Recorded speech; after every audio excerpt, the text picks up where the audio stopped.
kayaknya nggak jadi masuk di TPN-nya Pak Prabowo. Apakah bakal komunikasi lagi nih ke Ibu Khofifah? Khofifah tak masuk TKN Prabowo Gibran, Ganjar Pranowo beri respon positif, bakal merapat ke TPN Ganjar. Halo, selamat datang di channel Redaksi Jurnal bersama JJ. Ya, betul. Bu Khofifah ini posisinya sangat strategis ya. Secara politik itu gadis cantik yang seksi ya, menjadi rebutan semuanya. Anies sejak awal berputar-putar ingin menjadikan Khofifah sebagai cawapresnya. Kemudian jadi rebutan Ganjar memasukkan pada radar cawapres juga. Begitu juga Prabowo dimasukkan radar 3 besar. Sekarang diincar sebagai tim pemenangan. Bakal calon presiden Ganjar Pranowo menyerahkan rekan-rekannya untuk melanjutkan komunikasi dengan Gubernur Jawa Timur, Khofifah Indar Parawansa, dalam rencana mengajak untuk bergabung tim pemenangan nasional.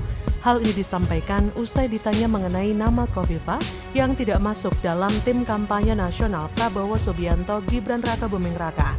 Ganjar hanya singkat berkomentar saat ditanya soal Khofifah. Saat ditanya soal Khofifah apakah jadi bergabung ke TPN, Ganjar malah menjawab kabar Khofifah. Ia juga ditanya apakah saat ini ada dua pihak yang memperebutkan Khofifah, yaitu pendukung Ganjar dan Prabowo. Bukannya menjawab, Ganjar malah balik bertanya siapa yang memperebutkan Khofifah. Diberitakan sebelumnya Khofifah hingga kini belum memutuskan bergabung mendukung Ganjar atau Prabowo. Namun, kehadirannya di acara puncak perayaan HUT ke-59 Partai Golkar seolah merupakan pertanda dirinya bakal merapat mendukung Prabowo. Meski demikian, nama Khofifah nyatanya tak masuk dalam TKN Prabowo. Melihat tidak masuknya Khofifah dalam TKN Prabowo menjadikan Khofifah semakin dekat dengan Ganjar. Bahkan Ketua DPP P3 Ahmad Baidowi berbicara peluang Gubernur Jatim Khofifah bergabung dengan TPN Ganjar dan Mahfud. Awi mengaku optimistis Khofifah akan bergabung dengan TPN Ganjar Mahfud setelah tidak lagi menjabat sebagai Gubernur Jatim. Awi mengatakan sampai saat ini pihaknya masih terus melakukan komunikasi dengan Khofifah. Ia pun optimistis Khofifah akan bergabung dengan TPN usai masa jabatannya sebagai Gubernur Jatim berakhir. Awi pun lantas membeberkan respon dari Khofifah. Ia menyebut jika Khofifah memberikan respon positif atas ajakan itu. Lebih lanjut, Awi mengatakan penyerahan nama-nama TPN Ganjar Mahfud ke KPU masih dalam pembahasan. Sebab ia menuturkan, sampai saat ini banyak yang ingin bergabung dengan TPN. Terlebih kabar terbaru saat ini, Khofifah sudah diberhentikan menjadi Gubernur Jatim, yang menandakan jika Khofifah semakin dekat menjalin hubungan dengan Ganjar. Jalan politik ini memang harus disikapi dengan super hati-hati. Jangan sampai termakan berita belaka. Jangan sampai dirasa, pada kenyataannya tidak ada satupun capres yang resmi memenang. Pada lembaga survei, nama Khofifah sering mencuat. Bahkan menurut hasil survei dari Pokok NU di Jawa Timur yang dirilis Lembaga Arus Survei Indonesia, elektabilitas Khofifah di angka 26,2%. Perempuan satu ini merupakan Gubernur Jatim aktif dan menguasai peta politik Jatim yang selama ini banyak dinilai sebagai penentu Pilpres. Selain itu, jaringan sebagai Mensos RI dulu juga sangat banyak di luar Jatim. Itu adalah nilai plus yang dimiliki Khofifah. Tingkat kepuasan publik terhadap kinerja Khofifah di atas 70%. Angka yang besar tentunya, kemudian Khofifah juga merupakan kepala daerah yang banyak mendapatkan penghargaan di berbagai sektor. Khofifah juga memegang jabatan sebagai Ketum PP Muslimat Nahdlatul Ulama, sehingga memunculkan kewajaran dilirik untuk Pilpres 2024. Simpatisan Muslimat NU jumlahnya sangat banyak dan menyebar di seluruh daerah. Jika Khofifah merapat ke kubu Ganjar, maka elektabilitasnya akan semakin melejit dan juga akan menaikkan elektabilitas Ganjar. Memang saat ini Khofifah sedang berhati-hati. Ia masih menunggu lampu hijau. Khofifah akan memutuskan pada last minute jika berminat merapat ke kubu Ganjar atau tidak. Bagaimana menurut Anda? Sangat sulit untuk menerangkan keunggulan Gibran jika dibandingkan dengan Erick Thohir. Saya nggak akan sanggup membuatkan suatu narasi yang mencerminkan keunggulan Gibran timbang seorang Erick Thohir karena nggak akan masuk akal. Geger, pasca di prank Prabowo dan Gibran, Erick Thohir temui Sandiaga Uno, gas merapat ke kubu Ganjar Mahfud nih, mantap menang. Halo, selamat datang di channel Redaksi Jurnal bersama JJ. Mas Gibran harus bisa membuktikan diri dulu. Tunggu Bapak tidak menjabat. Apakah masih semoncer sekarang? Bukankah Pak Prabowo ngajak Mas Gibran karena putra presiden? Bukan karena kepala daerah yang prestasinya moncer? Apa ya mungkin diajak bertarung di Pilpres seandainya Mas Gibran dari kalangan orang biasa?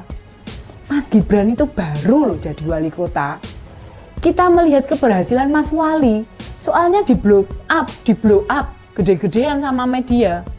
Ini semua bukan berarti merendahkan atau tidak percaya dengan jenengan. Hanya butuh waktu agar stigma politik dinasti itu tidak terbukti. Ya kami kan bergerak cepat. Meskipun keputusan baru diambil pada hari Selasa dan sehari sebelumnya pada hari Senin, tetapi kami langsung bergerak cepat karena semuanya sudah dipersiapkan dengan matang, termasuk nanti untuk pengambilan nomor urut, kemudian ada kampanye damai, kami sudah persiapkan sejak awal.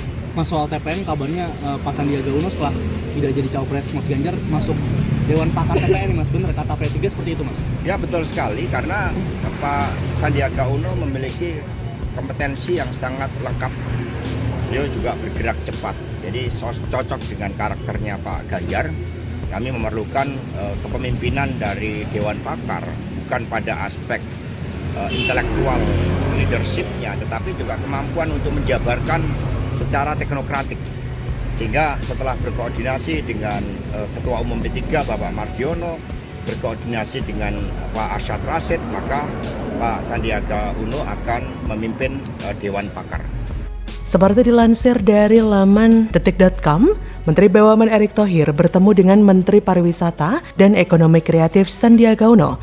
Pertemuan ini berlangsung di tengah hiruk-pikuk saat Prabowo Subianto Gibran Raka Buming Raka mendaftarkan diri ke KPU sebagai Baca Pres dan Bacawa Pres di Pilpres 2024. Pertemuan itu diunggah dalam Instagram pribadi Erick Thohir.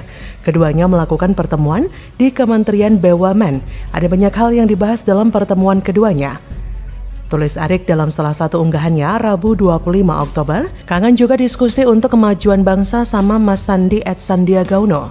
Nah, dua-duanya disebut-sebut sebagai kandidat kuat calon wakil presiden, bukan tanpa alasan, karena keduanya mempunyai elektabilitas yang cukup tinggi di berbagai survei Capres-Cawapres nasional. Namun sayang, keduanya mempunyai nasib hampir sama, yaitu sama-sama di prank. Tapi masih mending nasib Sandiaga ya, karena kini yang bersangkutan secara resmi diumumkan sebagai Ketua Dewan Pakar Tim Pemenangan Nasional TPN Ganjar Pranowo dan Mahfud MD di Pilpres 2024. Kepastian itu disampaikan Ketua TPN Arsyad Rashid usai rapat lebih dari 3 jam bersama dengan para ketum partai pengusung di kantor TPN, Gedung High-End Kebon Siri, Jakarta Pusat, Rabu 25 Oktober. Meski menjabat sebagai Dewan Pakar, Arsyad mengungkapkan Sandiaga akan tetap turun ke lapangan menggalang dukungan. Bahkan menurut dia, relawannya akan ikut melebur bersama para relawan lain di bawah TPN. Pada kesempatan itu, Ganjar selaku Capres turut mengumumkan beberapa nama lain di jajaran Wakil Ketua dan Deputi TPN. Nah, meski gagal jadi cawapres Ganjar, tapi Sandiaga Uno masih mendapatkan posisi penting di jajaran tim pemenangan Ganjar Mahfud. Sandiaga juga pastinya legowo dan menerima pilihan partai koalisi ini. Wah, yang paling nyesek tentu saja Erick Thohir. Ketika masuk dalam daftar singkat calon kuat, artinya Erick Thohir memang dinilai mampu jika memang akan diberikan mandat sebagai cawapres. Tidak hanya di kubu Ganjar, tapi di kubu Prabowo pun waktu itu nama Erick merupakan salah satu calon yang kuat. Dari partai koalisi pendukung Prabowo, PAN merupakan partai yang mengusung Erick sebagai kandidat cawapres Prabowo. Bahkan ketika KPU sudah memulai jadwal pendaftaran capres-cawapres, PAN masih sangat bersemangat mendukung Erick Thohir untuk jadi cawapres Prabowo. Bahkan Erick Thohir sudah bikin SKCK, sudah siap-siap, walaupun kemudian disebut sebagai cadangan saja. Kasian juga ya, selevel sekaliber Erick Thohir hanya menjadi cadangan dibandingkan dengan sosok lain yang masih muda. Baru saja 2-3 tahun jadi pejabat publik di sebuah wilayah yang tergolong kecil pula. Di mana-mana, Erick Thohir memang sangat unggul dibandingkan Gibran. Sangat sulit untuk menerangkan keunggulan Gibran jika dibandingkan dengan Erick Thohir. Saya nggak akan sanggup membuat suatu narasi yang mencerminkan keunggulan Gibran ketimbang seorang Erick Thohir, karena nggak akan masuk akal di luar Nurul ya. Akhirnya Erick Thohir pun dikalahkan Gibran. Saya kira pastilah ada kekecewaan dalam hati seorang Erick Thohir. Ini bisa saja dilihat dari postingan beliau di akun media sosialnya. Erick pernah memajang foto kebersamaan dirinya dengan Prabowo dalam acara perayaan Hari Santri Nasional. Postingan itu disertai dengan kata-kata seperti berikut ini, harus banyak bersabar, begitu kata Erick. seakan menasihati dirinya sendiri.